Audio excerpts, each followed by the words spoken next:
প্ৰতিবেদনখন যিখন দেখিবলৈ পালোঁ আমি ভালকৈ গোটেইখিনি ষ্টাডি কৰা নাই আমি ভালকৈ ষ্টাডি কৰিম আৰু আমি কোচ ৰাজবংশী বিভিন্ন মানুহখিনিক আমি একলগ হৈ আমি কেনেকৈ কি পন্থাৰে আগবাঢ়িব লাগে সেইখিনি আমি আগবাঢ়িব লাগিব প্ৰথমতে আমি এটা কথা কৈছোঁ অসমৰ মাননীয় মুখ্যমন্ত্ৰী ডাঙৰীয়া অলপ হ'লেও আগতকৈ সদিচ্ছা প্ৰকাশ কৰিছে তাৰ কাৰণে মুখ্যমন্ত্ৰী ডাঙৰীয়াক আমি ধন্যবাদ জনাইছোঁ কিন্তু কেৱল যদি প্ৰতিবেদনৰ মাজতে হাত হাৰি যদি বহি থাকিব বিচাৰে আমি কেতিয়াও মানি নলওঁ আমি এটা কথা আমি বাৰ কৈছোঁ প্ৰতিবেদন লৈ আমি কেতিয়াও আমি আন্দোলন কৰাই নাছিলোঁ যিহেতু আমাক জনজাতিকৰণ লাগে ২৬ৰ বিধানসভা ইলেকশ্যনৰ আগত কোচ ৰাজবংশীসকলক জনজাতিকৰণ কৰিবই লাগিব কেনেকৈ কৰে সেইটো চৰকাৰে গম পায় অসমৰ মাননীয় মুখ্যমন্ত্ৰী গম পায় আৰু এই প্ৰতিবেদনখন ইয়াত বিধানসভাত লে কৰাৰ পিছত যদি এইখন যদি এনেকৈ যদি ষ্টপ কৰি থয় কেন্দ্ৰলৈ যদি প্ৰেৰণো নকৰে সেই কথাখিনি আমি দিল্লীলৈকে যোৱা হ'ব ৬ জনগোষ্ঠীৰ নেতৃত্ব আমি দিল্লীত গৈ প্ৰধানমন্ত্ৰীক লগ কৰা সাক্ষাৎ কৰাৰ কাৰণে আমি এটা প্ৰচেষ্টা আমি হাতত ল'ম ত্ৰিপাক্ষিক বৈঠক আমাক কৰিবই লাগিব আৰু ২৬ৰ বিধানসভা ইলেকশ্যনৰ আগত যিকোনো প্ৰকাৰে হ'ব লাগে আৰু যিহেতু গোটেই অসমৰ ৬ জনগোষ্ঠীক জনজাতিকৰণ কৰা যি ৩টা কেটাগৰী কৰিছে ইয়াত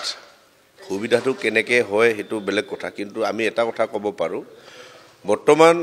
খিলঞ্জীয়াসকল যেনেকৈ আছে যুগান্তলৈকে যাতে আমাৰ মানচিত্ৰ আৰু একো পৰিৱৰ্তন হ'ব নোৱাৰে তেনেকৈ এটা পৰিৱেশ গঢ় ল'ব বুলি আমি খুব আশাবাদী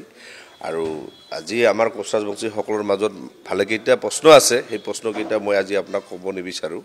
আমি কোচ ৰাজবংশী সমাজত আলোচনা কৰি সেই কথাখিনি মানে ৰাইজৰ আগত আমি জনাম আমি কেনেকৈ কি ধৰণে সুৰক্ষিত সংৰক্ষিত আমাৰ জাতিটোক আমি কৰিব পাৰিম সেই চিন্তা চৰ্চা আমি কৰি ল'ম কম সময়ৰ ভিতৰতে আমাৰ বৌদ্ধিক সমাজৰ লগত এখন বৈঠক হ'ব এই বৈঠকৰ পাছত আমি এইটো আলোচনা কৰিম কিন্তু এটা কথা স্পষ্টকৈ কৈছোঁ জনজাতিকৰণ কৰিব লাগিব ইয়াত কোনো প্ৰতিবেদনৰ কথা যদি মানে তেনেকৈ যদি বহি থাকিব বিচাৰে এইবাৰ কিন্তু মানে ৰাজনৈতিক বৈতৰণি পাৰ কৰাৰ ক্ষেত্ৰত যদি ব্যৱহাৰ কৰিব বিচাৰে এইবাৰ নোৱাৰিব এইকাৰণে মাননীয় মুখ্যমন্ত্ৰী ডাঙৰীয়াক এটা কথা কৈছোঁ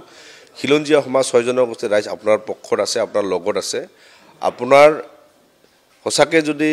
অন্তৰৰ পৰা বিচাৰিছে সোনকালে কৰাৰ ব্যৱস্থাটো কৰক যদি কোচ ৰাজবংশীসকলক জনজাতিকৰণ কৰে বিধানসভা ইলেকশ্যনৰ আগত তেতিয়াহ'লে আমি ঘৰে ঘৰে গৈ কোচ ৰাজবংশীসকলক বুজাম বিজেপি চৰকাৰক কিয় ভোট দিব লাগে আৰু ভোট দিয়ক এই কথাটো আমি ৰাজহুৱাভাৱে এই কথাটো কৈ দিছোঁ কিন্তু জনজাতিকৰণ অবিহনে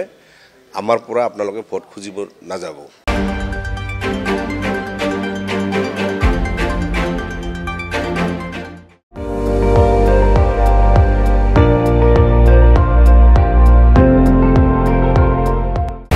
আপুনি চাই আছে ND24 সৰ্বশ্ৰেষ্ঠ নহয় সৰ্বোত্তমৰ দৌৰ